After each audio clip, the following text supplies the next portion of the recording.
पूत कपूत हो सकता है, लेकिन माता कभी कुमाता नहीं होती। 75 वर्ष की उम्र में शांति देवी की याददाश्त काफ़ी कमज़ोर होती जा रही थी। उन्होंने रोज़मर्रा की भी चीज़ें याद नहीं रहती थी, लेकिन जो उन्हें हमेशा याद रहता था वह था उनका बेटा। दिन हो या रात, एक भी पल ऐसा न होता जब उन्हें अपने बेटे की याद न आती। दूसरी तरफ बेटा था जो साल भर में एक आध बार अपनी माँ को फ़ोन किया कर लेता था। 1-2 मिनट से भी ज़्यादा बातें नहीं करता था। फिर भी यह बूढ़ी माँ टकटकी लगाए अपने बेटे का इंतज़ार करती। एक दिन बेटे का विदेश से फ़ोन आया।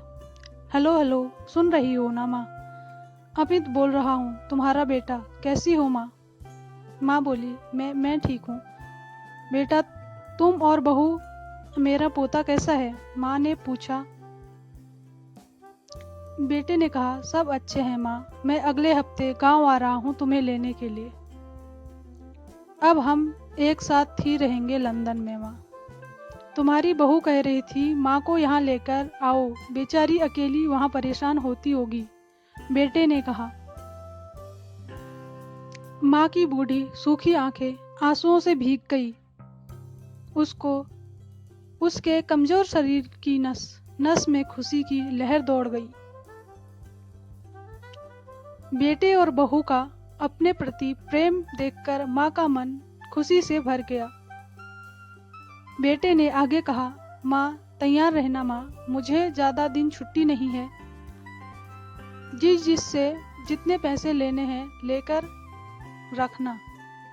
तब तक मैं प्रॉपर्टी डीलर से बात कर लेता हूँ घर के लिए। माँ ने कहा, घर के लिए? हाँ माँ, हमें गांव का घर बेचना पड़ेगा। अब हम साथ में ही रहने वाले हैं, वहाँ पर घर रखने का कोई मतलब नहीं माँ, बेटे ने कहा।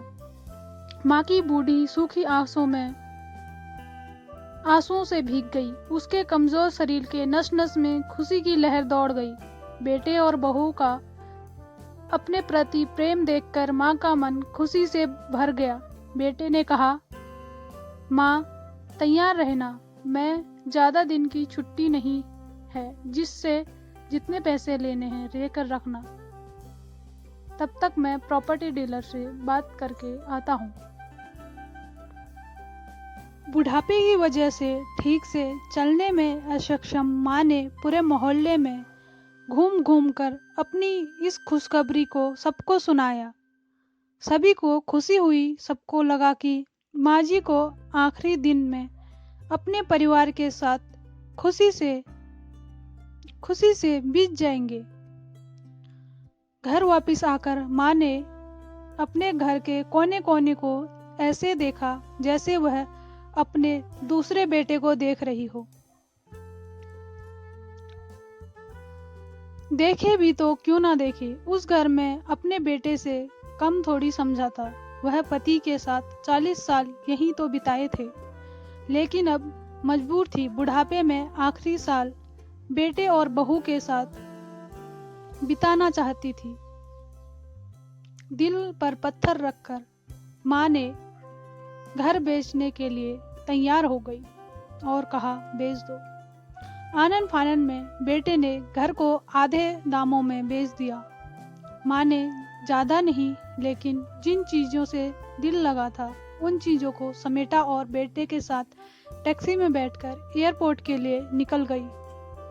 एयरपोर्ट पर आकर बेटे ने माँ से कहा, माँ तुम यहाँ बेंच पर बैठो, मैं सामान और बोर्डिंग पास लेकर और जांच कराकर आता हूँ। वहाँ वक्त लगता है और खड़ा रहना पड़ता है, तुम्हें तकलीफ होगी, तुम यहीं आराम करो। मैं यूं गया और यूं आया। माँ बेंच पर बैठ गई और बेटा अंदर चला गया। काफी समय हो गया, बेटा वापस नहीं लौटा। माँ सोचने लगी, ज्यादा भीड़ होगी इसलिए देर लग रही होगी। अंधेरा होने को आया। अब तो लोगों की चहलकदमी भी कम हो गई। माँ को अब चिंता होने लगी। एक कर्मचारी ने आकर पूछा, किससे मिलना है माँ जी आपको? यहाँ पर क्यों बैठी हैं? डरती हुई आवाज में शांति देवी बोली, मैं अपने बेटे का इंतजार कर रही हूँ। मेरा बेटा अंदर सामान की जांच कराने के लिए गया है। हम लंदन जा रहे हैं। क्या नाम है माँ जी आपके बेटे का? कर्मचारी ने पूछा। अमित नाम मेरे बेटे का, सुलोचना देवी ने बताया। करमचांदी अंदर गया और थोड़ी देर बाद बाहर लौटा। उसने शांति देवी से कहा, माँ जी, लंदन जाने वाली फ्लाइट तो दोपहर में ही जा चुकी है और आपका बेटा उसी फ्लाइट में बैठकर लंदन जा चुका है। अब आपके यहाँ बैठने का कोई मतलब नहीं है। आप भी अपने घर चली जाएं। क्या जा चुका है? और मैं घर जाऊं? घर? माँ की आंखों में आंसू के सैलाब उठने लगे। जैसे तैसे माँ घर पहुंची, जो अब उसका था ही नहीं, बिक चुका था। वो वहीं बरामदे में तुलसी के पास सो गई। घर के नए मालिक को उस पर दया आई तो एक कमरा किराए से उसको दे दिया। पेंशन के पैसों से खाना और किराए का बंदोबस्त हो जाता था। दिन बीतने लगे। कुछ दिनों बाद घर के नए मालिक ने शांति देवी से कहा, माँ जी, आप अपने रिश्तेदारों के यहाँ पर जाकर क्यों नहीं रहती? इस उम्र में आपके लिए वही अच्छा होगा। माँ ने कहा, अच्छा तो होगा, लेकिन अगर मेरा बेटा वापस आया तो उसका ख्याल कौन रखेगा? मेरा बेटा बहुत भोला है, उसने अपना ख्याल रखना बिल्कुल नहीं आता। मैं कहीं नहीं जाऊंगी, क्या पता कब उसे मेरी जरूरत पड़ जाए, माँ ने कहा।